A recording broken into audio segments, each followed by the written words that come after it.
চাওঁতে ডিব্ৰুগড় জিলা শিক্ষা আৰু প্ৰশিক্ষণ প্ৰতিষ্ঠানে ৰূপালী জয়ন্তী বৰ্ষত ভৰি থলেহি। প্ৰতিষ্ঠানৰ ৰূপালী জয়ন্তী সমাৰোহখনি 2019 চনৰ 30-31 মে আৰু 1 জুন তাৰিখে মেটমৰা কাৰ্যসূচীৰ সমাহেৰে অতি উলহ মালহেৰে উদযাপন কৰা হয়। বন্ধুসকল, আহকচোন ৰূপালী জয়ন্তী সমাৰোহৰ এই 3 দিনৰ কাৰ্যসূচীৰ মাজলৈ আমি আগবাঢ়ি যাওঁ।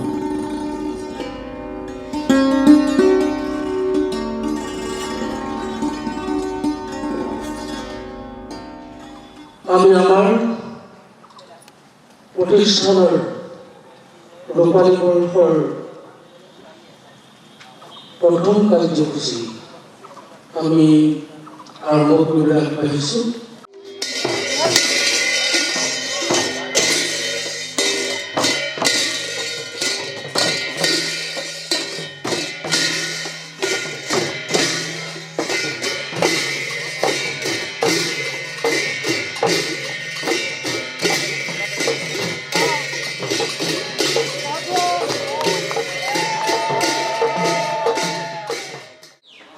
আপোনালোক সকলোৰে সহায় সহযোগিতা আৰু আন্তৰিকভাৱে সমাপন কৰা কাম কাজৰ কাৰণে আজি আমি ডিব্ৰুগড় ডায়েটে সগৌৰৱে 25 বছৰীয়া কাৰ্যসূচী পালন কৰিবলৈ লৈছোঁ। প্ৰতিষ্ঠানৰ প্ৰাক্তন জ্যেষ্ঠ প্ৰবক্তা শ্ৰীযুত মোহন বৰুৱা ছাৰক আমি আমন্ত্ৰণ জনাইছিলোঁ। তেখেত আহি আমাৰ মাজত উপস্থিত হৈছে।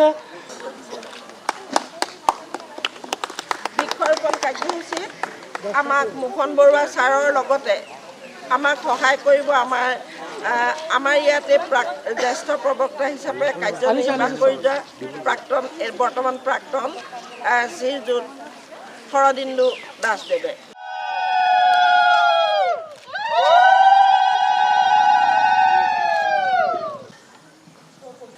আজি আমি এই শ্বহীদ বেদীতেই আমি নিজৰ কৰ্মত বৰ্তি হৈ থকা সকলোজন ব্যক্তিয়ে আমাৰ দায়িত্ব আৰু কৰ্তব্য নিষ্ঠাৰে পালন কৰি সমাজখনক উন্নতিৰ পথত আগুৱাই নিয়াৰ সংকল্প লৈছোঁ।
বিভিন্ন বিদ্যালয়ৰ পৰা নিমন্ত্ৰণ কৰি অনা আমাৰ ছাত্ৰ ছাত্ৰীসকলৰ বিভিন্ন প্ৰতিযোগিতা। প্ৰথমতে আমি আমাৰ কুইজ প্ৰতিযোগিতা আৰম্ভ কৰিব লৈছোঁ। 5 marks goes to Radha Krishnan and the round is over. এটা প্ৰিমিয়াৰ লীগ আমেৰিকা আৰু কানাডাত হয়। 30টা দল থাকে, মুঠতে 29টা দল থাকে আমেৰিকাৰ পৰা, এটা দল থাকে কানাডাৰ। 30টা দলে খেলে। ভাৰতবৰ্ষৰ প্ৰথম মহিলা অলিম্পিক পদকগৰাকীৰ নাম কি? বিবেকানন্দ দলে লাভ কৰিছে 25 আৰু শংকৰাচাৰ্য দলে লাভ কৰিছে 30 চিত্ৰাংকন প্ৰতিযোগিতাত অংশগ্ৰহণ কৰি আছে।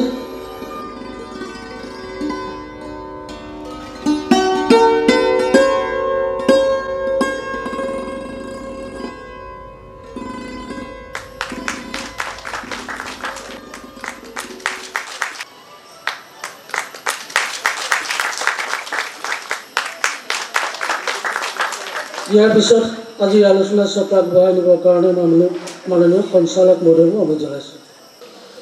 আজিৰ বিষয়টো আপোনালোকে গম পাইছে, মাতৃভাষা মাধ্যমৰ গুৰুত্ব।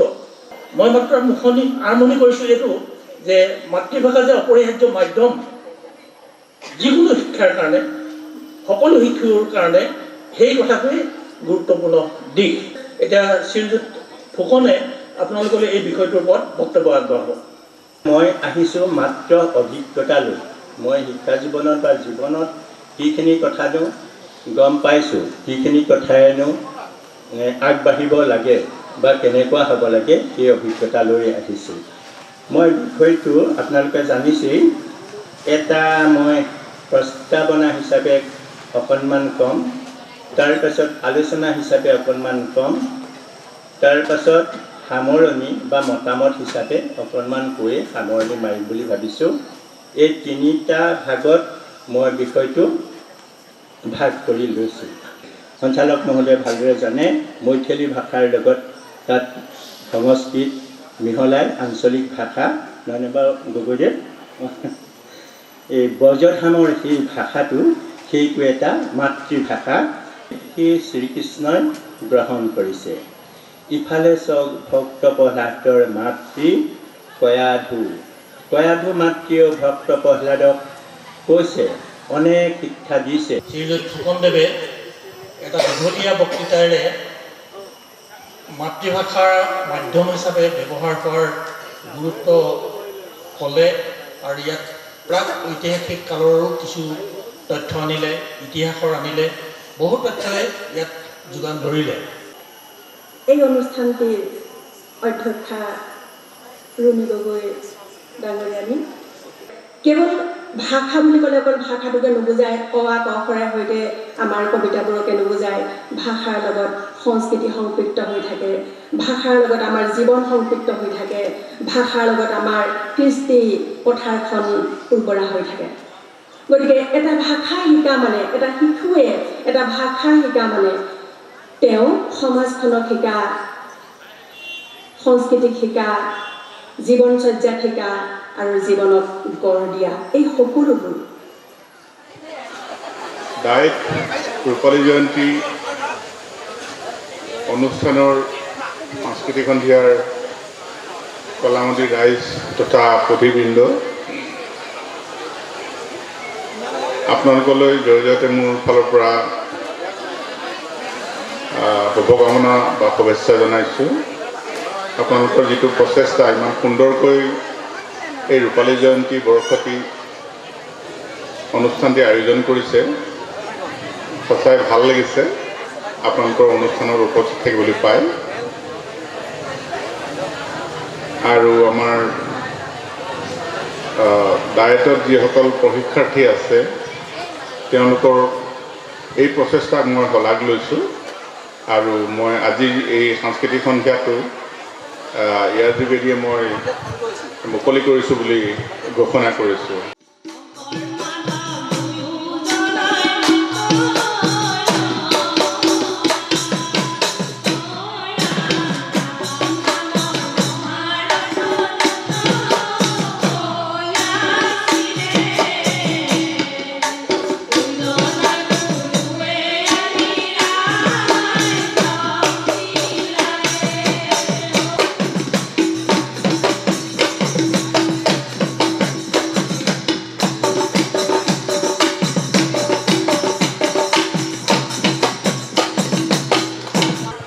আপোনালোকে দেখিছে এইখন হাত, এই হাতখনৰ আমি পতাকহস্ত বুলি কৈছোঁ। মই অৰ্থ নকওঁ, এইখন এনেকৈ দিবলৈ যাওঁতে মোৰ হাতত আঙুলিত যথেষ্ট জোৰ পৰিছে। পৰাৰ লগে লগে ইয়াত যিবিলাক আমাৰ শৰীৰৰ শিৰ আছে, শিৰবোৰত টানিছে। ইয়াক যদি আমি এনেকৈ কঁপাই দিওঁ, ইয়াতো তেনেকৈ কঁপে। ইয়াক যদি জোৰ কৰি আমি এনেকৈ মুঠিটো মাৰি দিওঁ, তেতিয়া আমাৰ শিৰবোৰ টান হয় আৰু সেইবিলাকে আমাৰ শৰীৰত যথেষ্ট কাম কৰে। ঠিক তেনেকুৱাকৈ পতাক, মুষ্টিক, সদংশ, কৰ্তৰীমুখস্থ, অলপদ্ম, এইবোৰ যদি আপোনালোকে যদি এনেকৈ কৰি থাকে, তেতিয়াহ'লে আপোনালোকৰ যথেষ্ট শৰীৰৰ তেজৰ প্ৰবাহটো বৃদ্ধি হয়।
স্থিতি আৰ প্ৰলয় আমি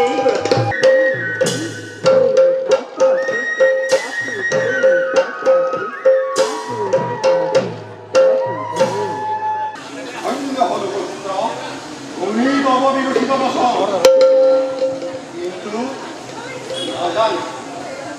কি চিন্তাৰ দাবালে তো হিসেবে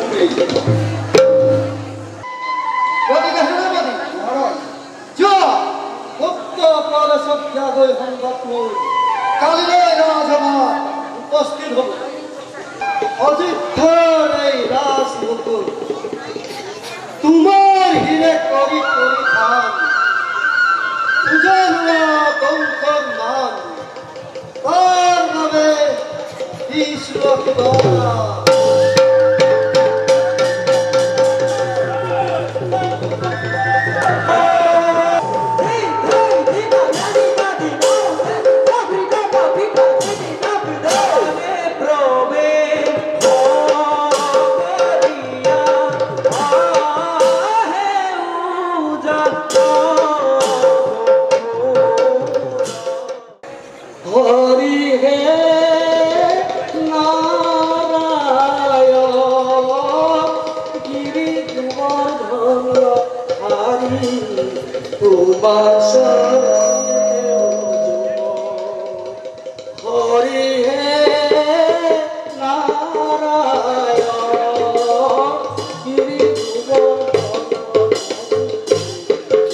আশীৰ্বাদ।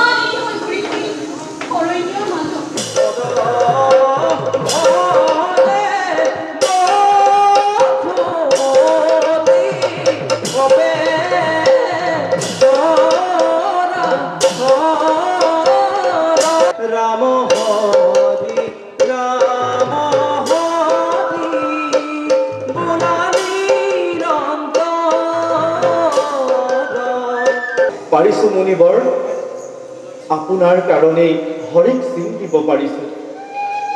ৰাণী বাছা, আহা আমি সকলোৱে মুনিবৰক সেৱা জনাওঁ।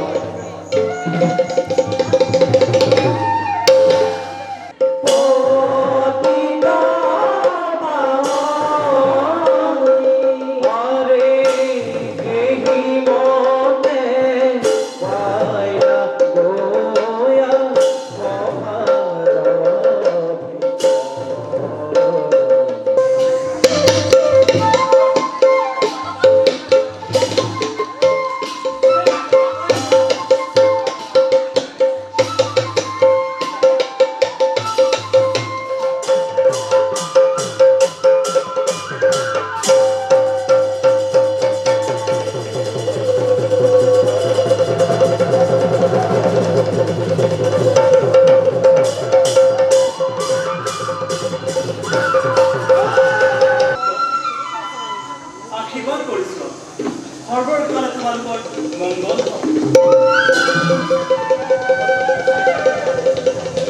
পুত্ৰ ভাৰ্যা একেলগে লৈ এইখনে গমন কৰাটো অযুচ্ছাৰ নহয়।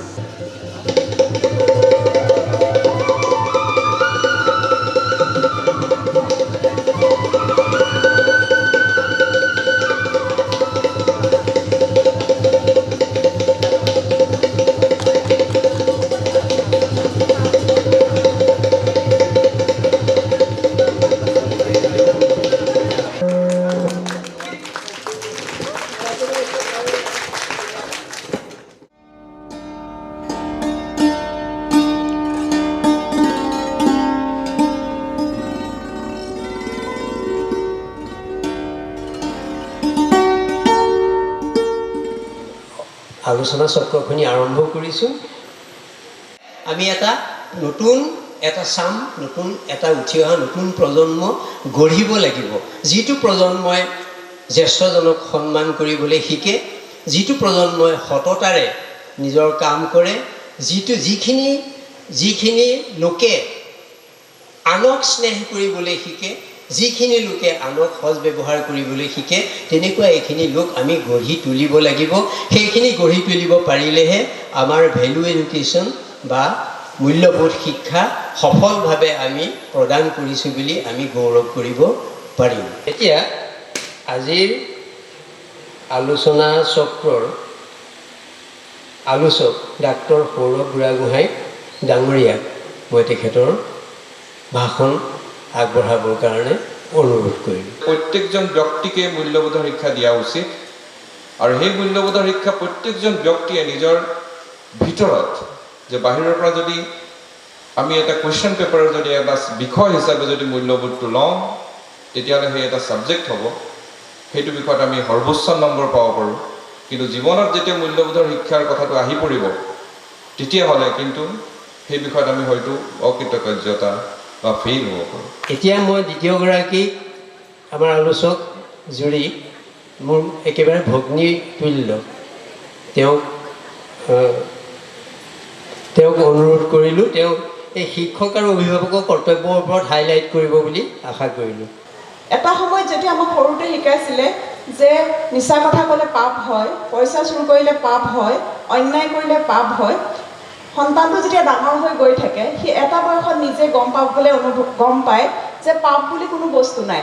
সেই মানুহজনে দেখোন চুৰ কৰিয়ে ইমান ধনী হৈছে, এই মানুহজনে দেখোন অন্যায় কৰিয়ে ইমান ধনী হৈছে, আৰু তেওঁকে সমাজে গ্ৰহণ কৰিছে। গতিকে পাপ বোলা বস্তুটো তাৰ মনৰ পৰা আঁতৰি যায়, আৰু তেতিয়া সি পাপ আৰু অন্যায় কৰিবলৈ ৰৈ নাথাকে। কিন্তু যেতিয়া এখন ডেভেলপ কাণ্ট্ৰি বা বিশ্বৰ যিবিলাক ডাঙৰ ডাঙৰ দেশ, সেই দেশবিলাকত সেই সন্তানটোক ডাঙৰ কৰোঁতে এইটো কৰিব নালাগে বুলি শিকায়, তাত যুক্তিটো থাকে। আমাৰ যুক্তি নাথাকে। নৈতিকতাটো আমাৰ ধৰ্মভিত্তিক, আৰু ধৰ্মভিত্তিক হোৱাৰ কাৰণে আমাৰ নৈতিকতা আৰু ধৰ্মৰ মাজত এটা ডাঙৰ তফাৎ থাকি গ'ল।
আমি 2টা বছৰ ইয়াত অতিবাহিত কৰিছিলোঁ ছাৰ বাইদেউৰ লগত বিভিন্ন বিষয় আলোচনা কৰি বিভিন্ন কাম কাজৰ মাজেৰে তাৰ মাজতে আমি বহু কথাই শিকিবলৈ আমি সুযোগ পাইছিলোঁ আমি 2010 চনত যেতিয়া আহোঁ দায়িত্বলৈ এটা বিৰাট ভয় আৰু শংকা লৈ আহিছিলোঁ যেতিয়া আমি ইয়াত যোগদান কৰিলোঁ কৰাৰ পাছত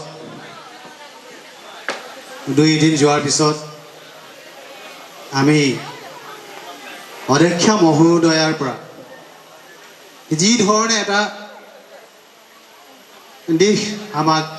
দিশা এটা দিয়া হ'ল গোলাঘাটত এজন প্ৰশিক্ষাৰ্থী 98 চনত ট্ৰেইনিং লৈ গৈছে ইয়াৰ পৰা 98ত কিন্তু তেওঁ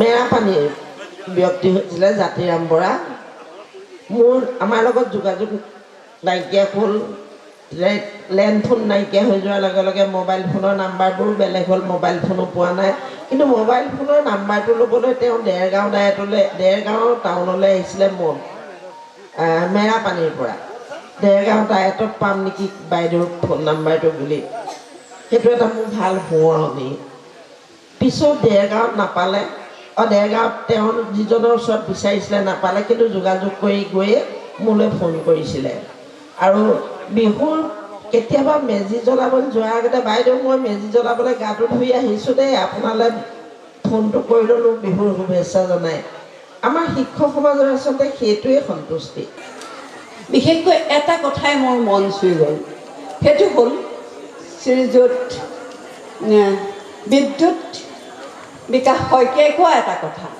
যে আগতে ৰুটিন মতে স্কুললৈ গৈছিলোঁ আৰু কিবা পঢ়াব দিলে পঢ়াইছিলোঁ ঘূৰি আহিছিলোঁ কিন্তু ডায়েটত প্ৰশিক্ষণ লোৱাৰ পাছত গম পালোঁ শিক্ষকতা কি শিক্ষকতা এটা ৰুটিন কাম নহয় শিক্ষকতা কোনোবাই কৰিবলৈ কৈছে কাৰণে কৰা কাম নহয় শিক্ষকতা এইটো কাৰ্য যিটো কাৰ্যৰ দ্বাৰা নিজক বিশ্লেষণ কৰা হয় আৰু সেই বিশ্লেষণ কৰা কামটো যদি যিটো প্ৰশিক্ষণে দি দিব পাৰে তেতিয়াহ'লে সেইটো নিশ্চয় সেই প্ৰশিক্ষণ ছাকচেছফুল হ'ব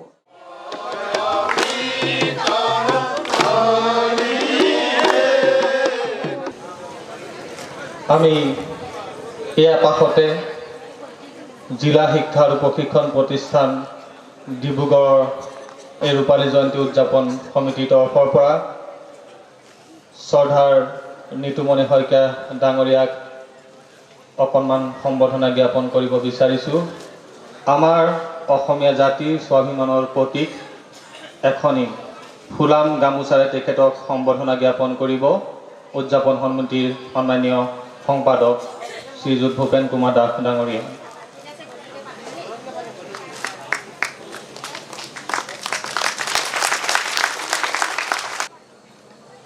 গণমাধ্যম বুলি ক'লে আপুনি যদি চাই বৰ্তমানৰ সাম্প্ৰতিক শিক্ষাৰ ব্যৱস্থাত গণমাধ্যমৰ যিটো ভূমিকা খুব কৌতুকজনক আমি মাজে মাজে এই ভাল ৰিজাল্ট কৰাৰ সময়ত গোটেই টেলিভিশ্যন গোটেই বাতৰি কাকত আমি উবৰি খাই পৰোঁ গণমাধ্যমৰ কেইটামান শাখা বাতৰি কাকত আলোচনী ৰেডিঅ' দূৰদৰ্শন আৰু ব্যক্তিগতভাৱে এই ছেটেলাইট চেনেল ইয়াৰ ভিতৰত আটাইতকৈ কৌতুকজনক অৱস্থাটো হৈছে এই ব্যক্তিগত খণ্ডৰ টেলিভিশ্যন চেনেলকেইটা বাতৰি কাকতটো অন্ততঃ শিক্ষাখণ্ডক লৈ যথেষ্ট প্ৰবন্ধ পাতি ওলায়, যথেষ্ট বাতৰি ওলায়, খবৰ খাতি হয়। বিশিষ্ট শিক্ষাবিদৰ পৰা বুদ্ধিজীৱীলৈকে অসমৰ শিক্ষাখণ্ডক লৈ অন্ততঃ প্ৰত্যেকখন বাতৰি কাকততে সপ্তাহত এটা হ'লেও আপুনি প্ৰবন্ধ দেখে, কিন্তু অসমৰ টেলিভিশ্যন কেইটাত আপুনি নেদেখে। শিক্ষাখণ্ডক লৈ আমি যি ধৰণে আলোচনা কৰিব পাৰিব লাগে নাই কৰা, মই নিজেও কৰা নাই, মই আপোনালোকক স্বীকাৰ কৰোঁ। কিয় জানেনে? এই শিক্ষাৰ লগত এটা বাণিজ্য জড়িত হৈ আছে, আৰু সেই বাণিজ্যৰ কাৰণে কেতিয়াবা আপুনি সেই পৰিৱেশটো আমি নাপাওঁগৈ, ময়ো দিব নোৱাৰোঁ।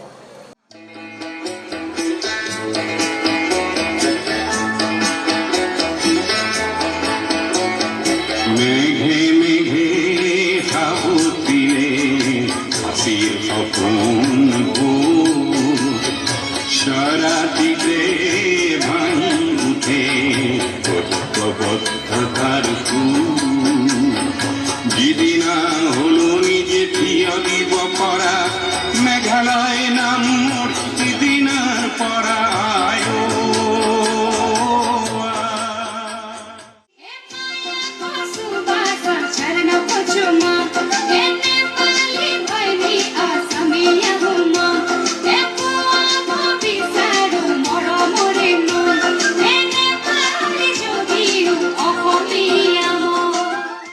এখন এখনকৈ খুলি পেলাই হাজাৰ দুৱাৰীৰ নিজান কোঠাৰ আটাইবোৰ দুৱাৰ।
তোমালোকলৈ বহুত কিবা কিবি আমি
সময় আছে কৈ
সোণালী সুযোগ যে আজি এই সুন্দৰ ক্ষণত যেন সাংস্কৃতিক শোভাযাত্ৰাৰ সকলো জনগোষ্ঠীৰ পৰা আদি কৰি যেন শোভাযাত্ৰাত অংশগ্ৰহণ কৰা সকলো ছাত্ৰ ছাত্ৰী শিক্ষক সমাজ সকলোকে সম্ভাষণ জনাইছোঁ, আদৰণি জনাইছোঁ যে আজি শোভাযাত্ৰা মই সংক্ষিপ্ততে শুভাৰম্ভ কৰিলোঁ।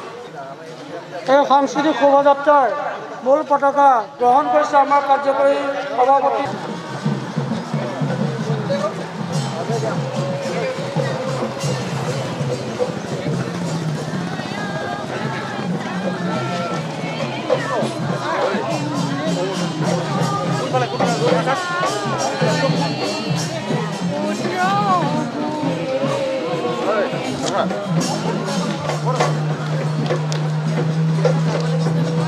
গধূলি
প্ৰথমে মই দায়িত্বটো গ্ৰহণ কৰিছোঁ সঞ্চালক হিচাপে আৰু এটা খুব দৰকাৰী বিষয় আলোচনাৰ বাবে লোৱা হৈছিল।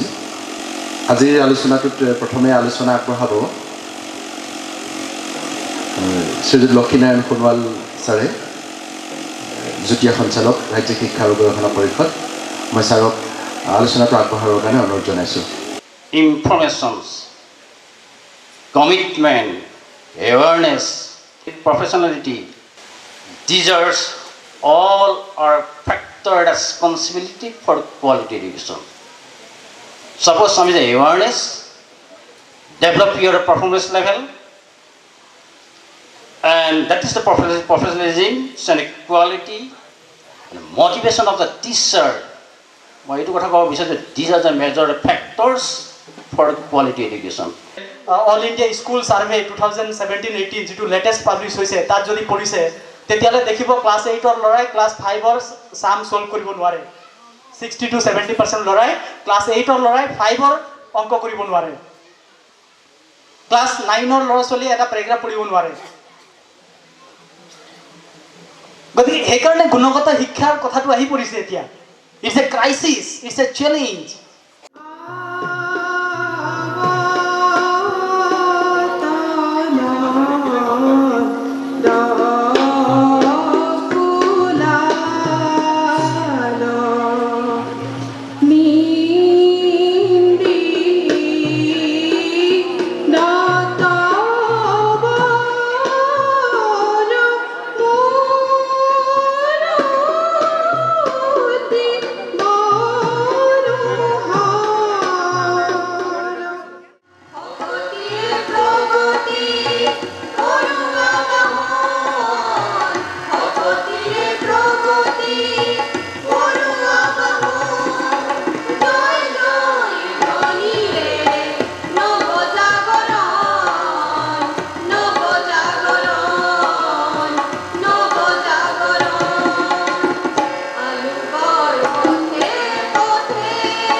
সভাপতি শ্ৰদ্ধা দুৰেণ গোহাঁই ছাৰৰ হাতত মই আজি মুকলি সভাৰ কাৰ্যসূচীখন অৰ্পণ কৰিছোঁ। আনুষ্ঠানিকতা ৰক্ষা কৰি বা আনুষ্ঠানিকভাৱে আজি যি মুকলি সভা এইখনেই হয়তো এই সভাসমূহৰ শেষ সভা আৰু এই সভাত সভাপতিত্ব কৰিবলৈ আপোনালোক সকলোৱে সহায় সহযোগিতা আৰু আশীষ আগত লৈ মোৰ আসন গ্ৰহণ কৰিছোঁ। যিসকল ছাত্ৰ ছাত্ৰীয়ে প্ৰতিযোগিতাত অংশগ্ৰহণ কৰি সফলতা অৰ্জন কৰিলে তেওঁলোকক পুৰস্কাৰ প্ৰদান কৰা আৰু আনুষংগিক বিভিন্ন দিশৰ সম্পৰ্কত এটা পৰ্যালোচনা কৰিবৰ কাৰণে আজিৰ এই মুকলি সভাখন আহ্বান কৰা হৈছে। মূলতঃ ক'বলৈ গ'লে আজি মুকলি সভাৰ উদ্দেশ্য ব্যাখ্যাই মানে ধন্যবাদ। শিক্ষান্দোলন প্ৰতিযোগিতাৰ তৃতীয় স্থান অধিকাৰ কৰা এয়া নিতুমণি ফুকন। মৃদং বাদনৰ জৰিয়তে আমাৰ বৃহত্তৰ সমগ্ৰ অঞ্চলত এটা জাগৰণ সৃষ্টি কৰিবৰ কাৰণে সক্ষম হোৱা শ্ৰীযুত নীৰেণ ৰাজখোৱা,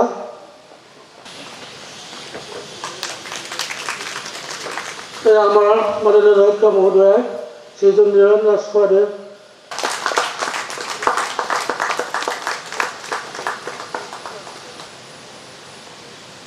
এয়া দীপামণি ফুকন আমাৰ প্ৰবক্তা, তেখেতে আদৰণি জনাইছে।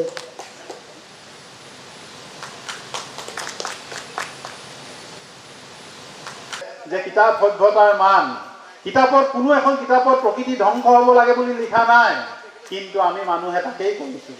কোনো প্ৰাণীয়ে সেইকাৰণে নিজৰ জাতিক নেমাৰে, সিহঁতি আমাতকৈ যেন বেছি জ্ঞানী। নিচা বস্তু লিখা বিষ দ্ৰব্য বনাই পিনে নেখায়, আত্মহত্যা নকৰে, নিজৰ আয়ুসো কমি যোৱা নাই, মানুহৰ সেই আটাইবোৰ হৈ আছে। প্ৰতিটো মিনিটত মানুহ মৃত্যু হৈছে, অসমত নহয় পৃথিৱীৰ সকলো জেগাত। তাৰমানে এই কথা, এই যে কিতাপৰ অৰ্থটো আমি বুজি পোৱা নাই।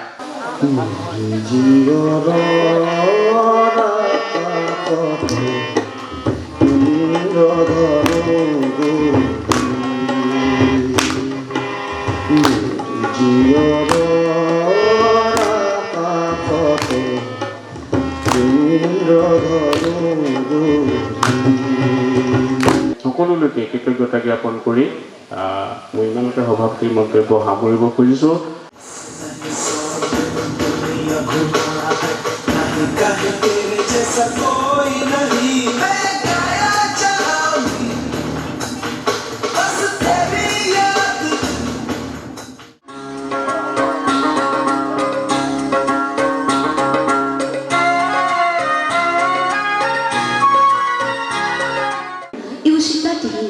আৰু তেওঁৰ নৃত্য দল।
ইয়াৰ পিছতে নৃত্য পৰিৱেশন কৰিবলৈ সাজু হৈছে ময়ূৰপংখী শইকীয়া। আহকচোন ময়ূৰপংখী শইকীয়াৰ এই নৃত্যটি আমি উপভোগ কৰোঁ।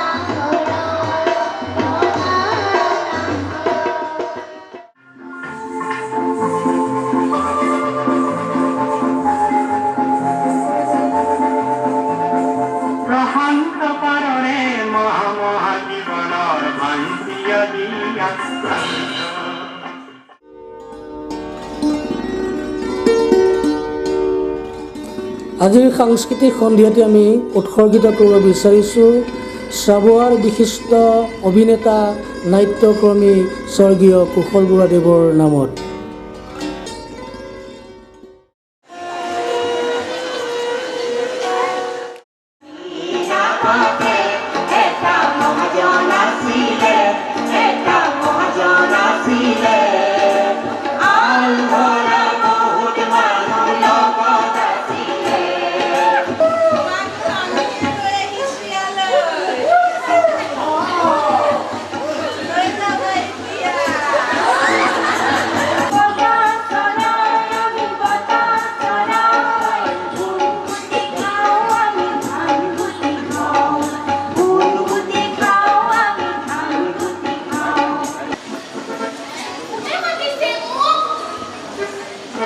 ধানু খাম বাহু খাম চম্পাৱতীক বিয়া কৰি লৈ যাম আই লাভ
আমন্ত্ৰিত শিল্পীৰ অৰুন্ধতী বেজবৰুৱাৰ গীতৰ অনুষ্ঠান।